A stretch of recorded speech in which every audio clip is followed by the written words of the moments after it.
Vou colocar na tela aqui, hein? Compromisso de todo mundo amanhã, hein, galera? Aerozeiro, 2 da tarde em Confins. As organizadas aí estão se movimentando também. Bora lá fazer um agito em Confins nesse último contato aí do torcedor do Cruzeiro com os jogadores aqui em BH, antes da finalíssima de sábado às 5 horas da tarde em Assunção. A gente estava falando aí sobre a questão da final, né? E o que eu estava lamentando ontem, né? Quando eu estava vendo ali o Racing com um time alternativo, jogo bem mais ou menos, né? Porque existe também uma narrativa aí de que o Racing, momento maravilhoso e não sei o quê, não sei o quê, e devagar, né, gente? Calma lá. É o mesmo Racing que não chega a uma final no continente 32 anos. Então, vamos devagar, né? Agora, que é um fato que eles estão se achando demais, isso aí não tem como negar, né? Não só da torcida, viu? Daqui a pouco a gente vai mostrar aí umas imagens, dirigentes, vestiário dos caras.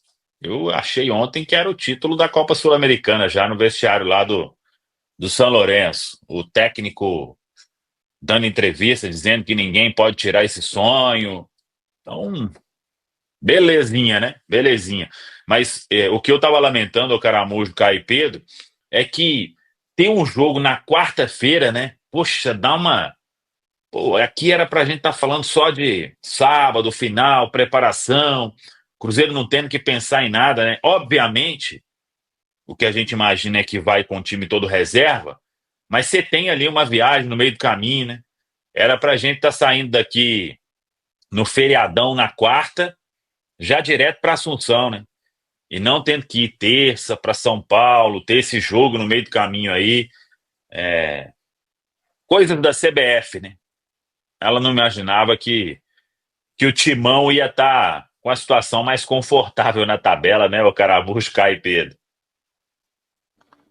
Eu acho que teve muito disso, né, Samuel? Os caras olharam e falaram assim: o Corinthians está correndo risco de rebaixamento, né? O Corinthians tinha poucas vitórias no campeonato, ganhou as últimas 4, né? Por isso que tá nessa região mais confortável da tabela, até sonhando com vaga na Libertadores agora. Mas foi exatamente isso, né? Os caras falaram: não, temos um Cruzeiro e Corinthians que poderia muito bem ter sido realocado para hoje, para ontem, para amanhã, para terça-feira, mas eles colocaram no pior dia possível para o Cruzeiro, né? Que é na quarta-feira, 3 dias antes da decisão. Quer dizer, o Cruzeiro fica 10 dias sem jogar e tem que jogar 3 dias antes de uma final, o que é um completo absurdo. E também não tem aquela questão de, não, mas é na quarta, porque aí os jogadores do Corinthians que estão cedidos às seleções, né, na data FIFA, vão poder jogar. Não, eles não vão poder jogar. Eles vão jogar na terça à noite, eles não vão jogar na quarta de manhã em São Paulo. Eles vão estar nem no estádio, provavelmente. Então, assim, foi realmente uma grande palhaçada isso aí que a CBF fez com o Cruzeiro. E a gente alertou, né, Samuel? A gente falou bem antes, a gente falou mais de um mês antes. Ô, gente, ó, tem esse jogo aí, dá para realocar. Então, nem aí. Aí entra um pouquinho da falta de força política do Cruzeiro, entra um pouco desses poderes, né, ocultos que existem também na CBF, mas fazer o quê, né? O Racing O jogou problema é com ontem. quem você está disputando, né, Caramujo? Tem isso, né? Mas o Racing jogou ontem com um time mais reserva do que titular, né? Acho que o Cruzeiro, talvez, mesmo se fosse jogar ontem, usasse um time alternativo, misto. Particularmente, eu acho assim que se fosse ontem o jogo, domingo, eu até pensaria em usar time titular, porque você tem tempo para recuperar todo mundo. Mas como é na quarta-feira, não tem a menor hipótese, né? A gente vai ter que usar um time alternativo mesmo. Eu, pelo menos, acho que os titulares não deveriam ficar nem no banco.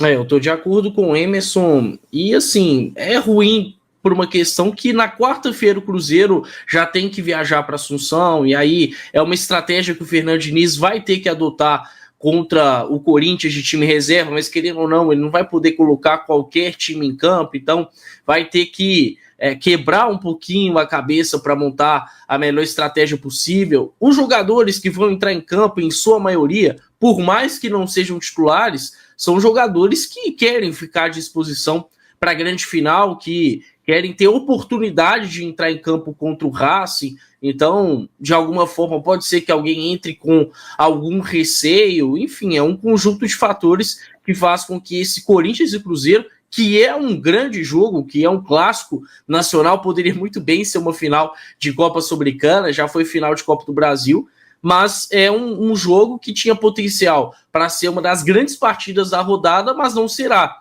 justamente pelo momento que a CBF decidiu marcar esse jogo logo na quarta-feira, quando o Cruzeiro vai ter que viajar a Assunção.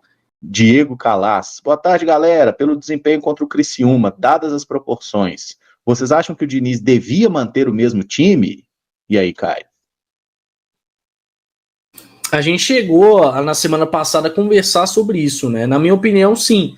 Foi a melhor atuação que o Cruzeiro teve sob o comando do Fernando Diniz. Foi o último jogo em que o time principal entrou em campo, então não vejo motivos para alterar a rota agora. Se foi a melhor atuação, a mais consistente, a que mais se aproximou dentro daquilo que o Fernando Diniz deseja, acho que a decisão pede com que ele venha a obedecer o que ocorreu em campo, né? E claro que ele tem muito mérito por ter voltado com o Lucas Silva para o time titular e de alguma forma isso gerou um impacto interessante, né? Não só pelo Lucas em si, mas pelo Romero como primeiro volante, pelo Matheus Pereira mais próximo aos atacantes, pelos próprios atacantes, né? A dupla de ataque se entendendo um pouco melhor. Então, para mim, é o caminho. Eu até começaria contra o Corinthians com o Lucas Silva. Para mim é exceção, porque é um jogador que não vinha jogando antes de ser titular e eu acho que precisa de maior ritmo de jogo. Agora, de resto, em relação aos outros jogadores, pouparia todo mundo, porque realmente, contra o Racing, o ideal é a escalação do jogo contra o Criciúma ser mantida. Eu também acho que é uma tendência o Fernando Diniz manter essa escalação contra o Criciúma, né? A gente sabe que o 2024 do Lucas Silva ele oscilou bastante, tem algumas coisas que a torcida critica muito, mas é o que o Caio disse. Foi talvez a melhor atuação do Cruzeiro nesse esquema e com o Fernando Diniz, né? A nível de desempenho, de produção ofensiva, por exemplo, e também das ideias do treinador. A gente viu um Cruzeiro que refletiu muito mais as ideias de jogo do Fernando Diniz do que em outros momentos. E aí muito disso passa, e a gente tem que ser aqui honesto na hora de falar, a gente já criticou muito o Lucas Silva, mas pela presença do Lucas. A presença do Lucas Silva faz o Romero jogar numa posição onde ele se sente mais confortável, faz o Matheus Pereira jogar em uma posição também onde ele se sente mais confortável, e a gente debateu isso aqui, que é o Matheus Pereira que fica muito mais próximo do gol do que em outros momentos, e a questão da dupla de ataque, né, que tendo o Matheus Pereira próximo ali de Gabriel Veron e Caio Jorge, conseguiu funcionar muito mais. É claro que o nível técnico do Racing e do Criciúma é diferente, o Cruzeiro também vai ter que pensar nisso. E aí, até pensando nessa questão que o Caio falou do Lucas começando para ter mais ritmo de jogo no confronto contra o Corinthians é importante. Porque mesmo que o Lucas não tenha características de ser um volante marcador, ele vai precisar, numa final, de se dedicar muito mais nos momentos sem a bola. Então ele precisa estar em um nível ali de ritmo de jogo maior do que estava no confronto contra o Criciúma, e para isso talvez ele possa ali, pelo menos por 45 minutos, atuar contra o Corinthians. Mas eu sigo com a ideia de que vai ter uma tendência do Fernando Diniz mantendo a escalação que venceu o Criciúma para o confronto contra o Racing. Eu tenho dúvidas, viu? Até pela resposta do Fernando Diniz na entrevista coletiva, depois do jogo do Criciúma, ele elogiou a atuação do Lucas Silva, né? Mas ele falou, a gente tem que tomar cuidado com esse tipo de coisa. Eu tenho dúvidas e, com sinceridade, eu não sei se eu começaria com o Lucas Silva.